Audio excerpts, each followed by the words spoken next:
नमस्कार। चलिए आज बात करते हैं एक ऐसे क्रिकेट मैच की जो रायपुर में 3 दिसंबर 2025 को खेला गया था। मतलब एक ऐसा मैच जहां रनों का पहाड़ बना और फिर उस पहाड़ को भी लांघ दिया गया। वाकई एक ऐतिहासिक दिन। और इस पूरी की पूरी कहानी का जो हीरो है ना, वो है ये नंबर 359। सोचिए, ये वो टारगेट था जो साउथ अफ्रीका के सामने था सीरीज में बने रहने के लिए। लगभग नामुमकिन सा लगता है ना?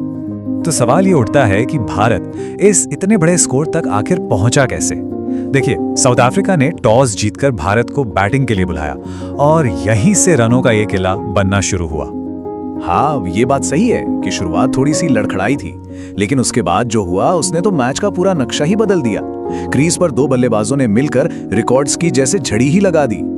देखिए, रोहित शर्मा और यशस्वी जायसवाल जल्दी आउट हो गए थे, तो सारा का सारा प्रेशर आ गया था मिडिल ऑर्डर पर। और क्या कमाल का प्रदर्शन किया उन्होंने। यहाँ पर कहानी 2 शतकों की है। एक तरफ थे विराट कोहली अपने क्लासिक अंदाज में अपना 53वां वनडे शतक लगाते हुए, और दूसरी तरफ एक युवा खिलाड़ी ऋतुराज गायकवाड़, जिन्होंने अपना पहला ही वनडे शतक जड़ दिया। क्या कमाल की बैटिंग थी।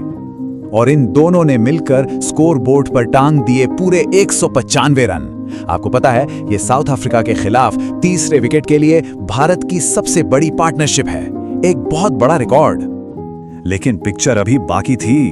कप्तान केएल राहुल ने क्रीज पर आकर पारी को जो फिनिशिंग टच दिया ना, वो जबरदस्त था। उनकी तूफानी पारी की वजह से ही भारत 358 के विशाल स्कोर तक पहुंच पाया। अब जरा सोचिए, सामने 359 रनों का टारगेट। किसी भी टीम के लिए ये एक पहाड़ चढ़ने जैसा है। साउथ अफ्रीका के सामने सीरीज बचाने के लिए एक लगभग नामुमकिन सी चुनौती खड़ी थी। लेकिन साउथ अफ्रीका ने हार मानने की जगह एक निडर जवाब देने का फैसला किया। उनका अप्रोच बिल्कुल साफ था, एक सोचा समझा कैलकुलेटेड अटैक। और ये जो चेस था ना, ये किसी एक खिलाड़ी की वजह से नहीं हुआ, ये एक पूरी टीम का एफर्ट था। हर बल्लेबाज ने आकर अपना कीमती योगदान दिया। इस पूरी चेस की जो नींव थी वो रखी एडन मार्करम ने। उनका शतक सिर्फ रन नहीं थे, ये एक स्टेटमेंट था कि साउथ अफ्रीका ये मैच जीतने के लिए ही उतरा है। बीच में एक ऐसा टाइम आया जब लगा कि भारत मैच में वापस आ रहा है, लेकिन तभी ब्रीट्सके और युवा डेवाल्ड ब्रेविस के बीच एक ऐसी पार्टनरशिप हुई जिसने गेम का मोमेंटम ही शिफ्ट कर दिया। और उस मोमेंटम शिफ्ट का असली चेहरा थे डेवाल्ड ब्रेविस। उनके बल्ले से निकले ये 5 लंबे लंबे छक्के, ये सिर्फ बाउंड्रीज नहीं थी, ये भारतीय टीम की उम्मीदों पर किया गया एक जोरदार हमला था। इस विस्फोटक पारी ने मैच को एक ऐसे रोमांचक मोड़ पर लाकर खड़ा कर दिया जहां से एक ऐतिहासिक फिनिश बिल्कुल तय लग रहा था। और आखिरी ओवर्स का ड्रामा तो देखने लायक था। एक तरफ भारतीय गेंदबाज विकेट्स लेकर वापसी की कोशिश कर रहे थे, तो दूसरी तरफ ओस और कॉर्बिन बॉश की कूल काम बैटिंग ने उनकी हर कोशिश को नाकाम कर दिया।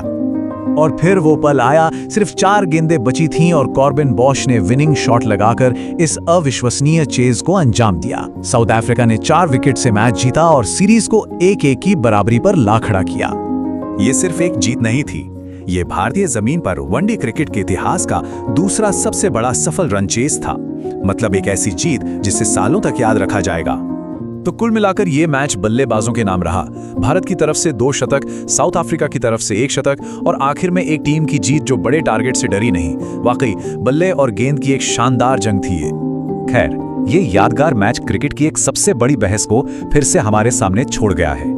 2 शतक लगाने के बाद भी अगर कोई टीम हार जाए, तो क्या ये चेस करने वाली टीम के बल्लेबाजों का कमाल था या फिर गेंदबाजों की नाकामी? इस पर सोचना तो बनता है।